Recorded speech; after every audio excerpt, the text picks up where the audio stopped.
Okay, good evening once more.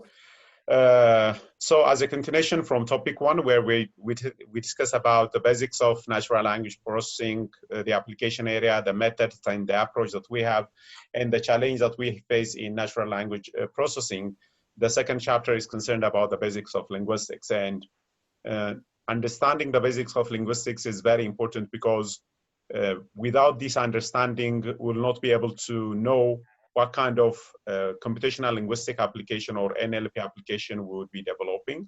And if we understand the basics of linguistics, we will know what kind of computational modules or computational algorithms that we need to develop in developing that application or the application of our interest. So that's the main intent or the main objective of this chapter. And in this chapter, we'll be first discussing or describe what a language is, and we are going to talk about the 6 levels of language description, where phonetics is about the sound system. Phonology is also about the sound system, but they have their own differences. Then we'll talk about morphology, syntax, semantics, and discourse as a level of description of a language. And along with discourse, we are going to talk about pragmatics, which is concerned about the intention or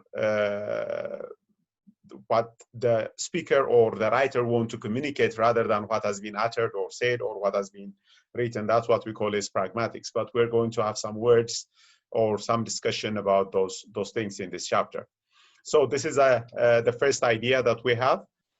When it comes to language as a means of communication, for human beings, mind you, animals might also have their own means of communication, but we say language is for communication. And as a human being, we know that we prefer sound to be the primary or the preferred means of communication because sound is created by our vocal tract.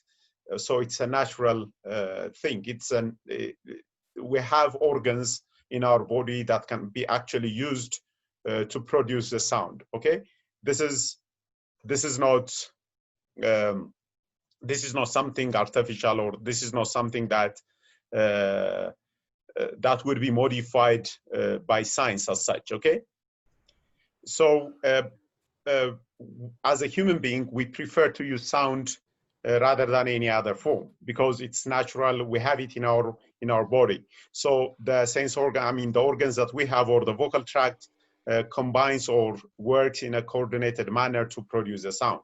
But through the development of society, people want to preserve knowledge so that knowledge can be transferred to the next generation. And for that purpose, they wanted to put knowledge into some kind of recording. And for that purpose, they use like wood, a stone, or different kind of writing materials. And for that purpose, they come up with what we call symbols, like the English alphabet, the Amharic fiddles, or any other scripting language or methods are introduced because people want to represent or preserve knowledge permanently. And in that process, we are going to use a symbol. So as a means of communication, either we are going to use a sound or a symbol, but mind you, along with that, we also have body movement or gesture as a means of communication. So we use language, as I said earlier, either to share our experience or to communicate whatever we have as a knowledge to the next generation. And that is the main purpose of using a language. So if you see natural language, mind you, what we call natural language is a language that's used by human beings for the sake of communication or as a means of communication. So the literature shows that we have more than 6,000 languages in the world. And in Ethiopia, I believe you have been hearing this for many years, we have more than 80 local languages. And we know that they vary based on the number of speakers or the number of users that we have, whether they are a federal or regional language. But we know that we have more than 80 languages in Ethiopia. But one thing that we know is whether it's a local language or a language from other countries, it has some basic ways of representation. The written form has its own basic ways. The spoken form has its own basic ways of organizing either the sounds or the letters. Like, for instance, almost in every language, we know that a space between two letters show that the first one belongs to the first word, and the second letter belongs to the second word, if there is a space in between. But other language might use a different kind of thing. So we know that they have some basic ways.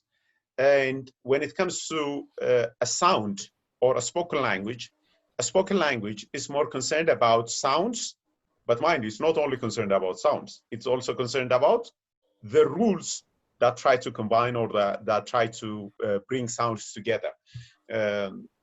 Like for example, whenever you try to spell something, pronouncing words without vowels, either an artificial, we call it a penthetic or a forced vowel, or an actual vowel would be difficult. Like if you want to pronounce something without a vowel, then we are going to get, we are going to actually have difficulty of pronouncing it, because vowels are the kind of sounds that are created without what we call obstruction of an air flowing or coming out of our lung. Like if you see all the vowels, A, E, I, O, U, you can see that an air flows from our lung directly through our mouth. So it's coming out without any, blocking or distraction.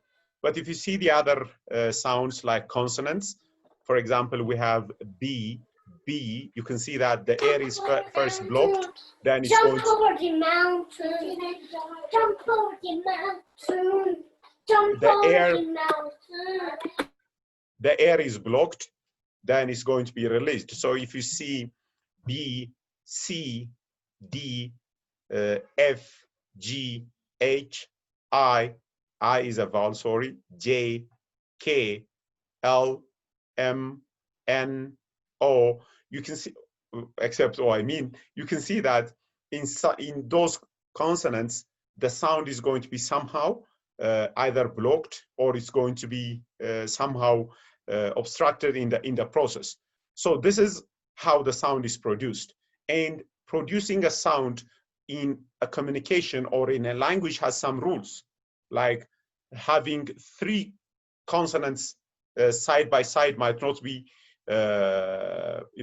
possible in a pronunciation. For example, in Amharic, a word cannot start with 2 6 order letters in Amharic. ለምሳሌ በሁለት ሳድሶች አይጀምርም የምንም ወርድ ቢሆን።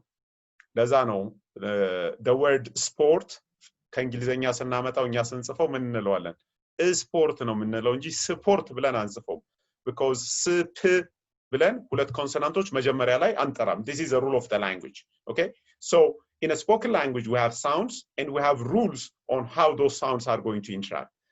To give you another example in here, if you have the letter K, it is pronounced as K. If you have a letter N, it is pronounced as N. But what if you have K and N side by side?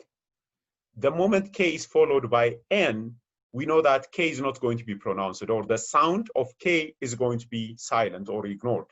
ለዛ ነው KNOW ስናገኝ no ነው እንጂ የምንለው ክኖ አንለው. And how do we have this? This is the rule of the language.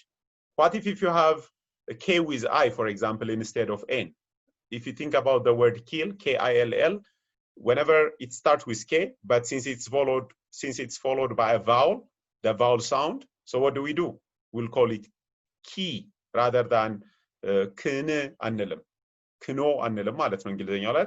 And this is because the letter K, even though it carries the sound K, if it is followed by N, it's not going to be uttered or it's not going to be pronounced. And we have this as a rule. So communication is not only about sounds, but the sounds and the rules that comes along, with it. Amharic is not as such have much difficulty in here. We say whatever has been written will be pronounced, and whatever is pronounced will be written, except some borrowed words that we have from other language. So this is a spoken form. We have sound and rule. What about in a written form? In a written form, we have symbols and rules. Symbols means the letters that we write. If it is in Amharic, we have Fidel. If it is in English, we have the alphabet. If it is French, they have their own alphabet. with markers and so and so. If you go to Chinese or Japanese, they have their own scripting. If you go to Arabic, they have their own scripting. So when it comes to a written language, which means we are going to use, in a written language, we are going to use symbols like letters, or it's a figurative way of showing something, but again, it has its own rules, because whenever you use symbols, the symbols will have some kind of rule that goes along with it. For example, how do you make something to be plural? If it is in English, most of the time at the end of the word, we are going to add the letter S. This is a rule. In a written word or in a written form, we have a rule on how the symbols are going to be combined, okay? If it is an Amharic, if you want to make it plural, sometimes we use the attachment wo chi, or sometimes we are going to use the attachment o chi.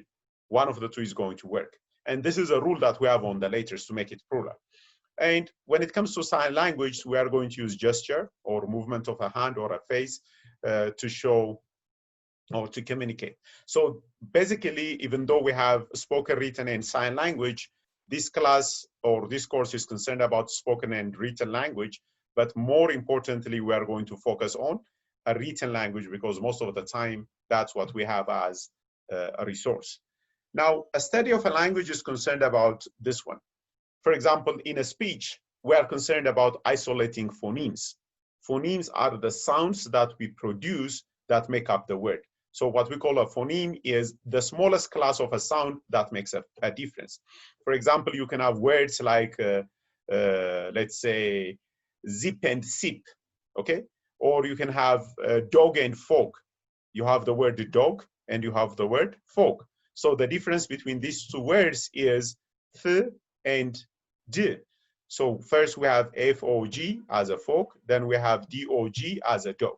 So the difference between these two is the sound or the phoneme f and the sound d. So these are what we call our phonemes, which means the smallest class of a sound that makes a difference in a meaning. So in the process, we want to try to create a grouping of these sounds, or we are trying to create the combination of these sounds that are going to create or give you a meaning. For example, in Amharic, if I say, you're not going to get a meaning out of it because in Amharic, you don't know a word that is created by the combination of these sounds. But what if I say sawochu? If I say sawochu, you know that from your database or from your knowledge base, you know that the sound sa, the sound wo, and the sound chi, when they come together, they are going to give you something meaningful. And this is what we call is the grouping and the combination of the sounds. So whenever phonemes are put together, they will create a word. And whenever words are put together, they will create phrases. And whenever you have combination of phrases, you are going to create a sentence. So this is one important thing. So in a language, determining the groups or the combination of morphemes is another issue. Now, as I said earlier, phoneme is concerned about the sound. Phone is a sound, and morpheme is concerned about the written form or the spelling that we have. So in a speech as well as in a written form, phonemes and their grouping is what we call a construction of a language. And in a written form, morpheme and their grouping is what we call the written form of a language. So these are the two important categories that we have at the start. So to talk about each of these knowledge of a language or levels of language description, we have phonetics and phonology. Mind you, these two levels of description are concerned about the study of sounds. Mind you, we are concerned about the study of linguistic sounds. Morphology is concerned about words. It is concerned about the written form, okay? It is concerned about the written form. Syntax is concerned about the structural relationship between words. Mind you, words might be correct, okay? The spelling of the word or the meaning of the word might be correct. But are those words put together in the right order? For example, you can say, Abebe ate the apple, okay? Abebe ate the apple. So all the words are correct, right? Abebe ate the apple. So you have these four words. But what if I change the order? And if I say, ate Abebe apples? Mind you, even though the words are the same, but the way they are put together is incorrect, and that's what we call is a syntax. Syntax is concerned about the structural relationship between words, because words are not going to occur, in a random manner. They have some preferences, they have some order.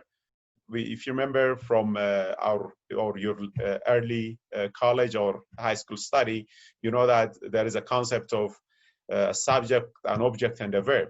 So based on the nature of the language, which comes first is something that you have to think about. For example, English is said to be SVO, subject, verb, object, because you'll say, Abebe killed Kabede. So you have the subject Abebe, kill is a verb, Kabede is an object, right? But in Amharic, you can have it in a different way. ምን ልንል እንችላለን? አበበ ከበደን ገደለው። ስለዚህ ምን ሆነ? The subject, the object, and the verb. But you can also say አበበ ገደለው ከበደን, አይደለ? So it means it will be subject, verb, and object. And you can also have it in such a way. ከበደን አበበ ገደለው ብንልስ? The object, the subject, and the verb. So mind you, when it comes to Amharic, you have some kind of flexibility. But in English, it's not going to work. And this is because of the nature of the language. ምክንያቱም አማርኛ ላይ ምን አለ? ከበደ ብለን አናቆምም። ኦብጀክቱ ላይ ን ትጨምራለች። አበበ ከበደን ገደለው። ስለዚህ ከበደን የሚለውን ወርድ የትኛውን ቦታ ብትወስዱት ኦብጀክት መሆኑን ታውቃላችሁ። ገደለው ቨርብ እንደሆነ እናውቃለን። ስለዚህ የቀረው ማን ነው? አበበ ነው, which is going to be the subject ማለት ነው። So anywhere ብትወስዷቸው the meaning can be perceived, but that's not going to happen for English. English ላይ ምን እንላለን? አበበ ለምሳሌ አበበ ላፍስ ከበደ ብንል or አበበ ላፍስ አልማዝ ብንል ምን ይሆናል? ቦታውን ብንቀይረው ምን ይሆናል? አልማዝ ላፍስ አበበ ይሆናል ማለት ነው። ወይንም ላፍስ አበበ አልማዝ ብንል we don't know, this is meaningless, right? So it depends on the language, but what we call syntax is a study of the structural relationship between words. The other one is a semantics. Semantics is, more sophisticated than syntax. Semantics is about meaning. And we know that meaning is very difficult because language is ambiguous. For example, if I say, or if I produce a word, ድምፅ about ለምሳሌ, if I say see, what did I say? I mean, if I ask you to write it down, if I say see, does it mean the letter C or the word see, or is it the word SEA? Okay, now this is a question. This is one thing when it comes to phonology. So the main reason I'm bringing, it's not related with semantics, but the main reason I'm bringing this is meaning is going to be represented in a written form, but the written form is ambiguous. So let me write this one. What if I say bat? What does it mean? Does it mean a bird, or does it mean the kind of a stick they used to play baseball? Or what if I say, let's say, the word duck? What does it mean? Does it mean the bird that floats on water, the duck, or does it mean hiding your head? What does it mean? What if I say bank? Does it mean the financial institution or the river bank? So we know that things are ambiguous. So the way to resolve this is the issue of semantics. Okay, the issue of semantics. For example, you can say the dog ate, let's say, the meat. So you can say this, right? This is perfectly normal. But what if I say this? The stone ate, let's say, the sun. Okay, what if I say this? Mind you, in terms of a structure, it's correct, because what we have is a determinant followed by a noun, followed by a verb, then another determinant and a noun. So we know that in terms of syntax, in terms of the structure, this is correct. But this is semantically wrong, because you know that a stone cannot eat. And on top of that, nothing can eat the sun. So this is semantically wrong, because even though the words are correct, the spelling is correct, the structure is correct, we know that a stone does not possess the property of eating. And eating cannot happen on the object called sun. So we say this is semantically wrong. So it is a semantic, not the structure or the spelling. The other one is pragmatics. Pragmatics is concerned about the study of how the language is used to accomplish a specific goal. For example, if I say ምን እንበል ጥሩ ጥሩ የአማርኛ አባባሎች ነበሩን ለዚህ ለምሳሌ ዘናጭ ነህ ብል do I really mean ዘናጭ ነው ያ ሰውዬ? We don't know, right? It might be sarcastic, right? Pragmatics means even though the words are as they appear, the meaning might not be that one, okay? The meaning might be totally different. ለምሳሌ if you say time flies like an arrow, ለመግለጽ የፈለግነው ምንድነው? ጊዜ በጣም ፈጣን ነው አይደለ? But we know that the words are not exactly mean what they are in the sentence አይደለ? Time flies like an arrow ማለት ጊዜ እንደ ቀስት ይበራል ማለት አይደለም። That's not it. አይደለ?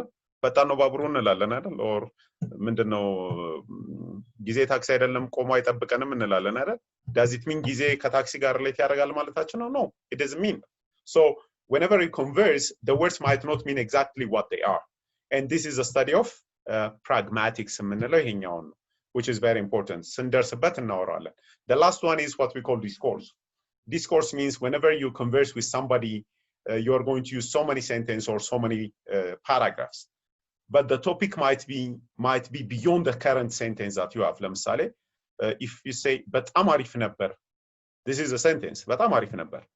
But to give meaning for this sentence, you have to see the previous one. አይደል?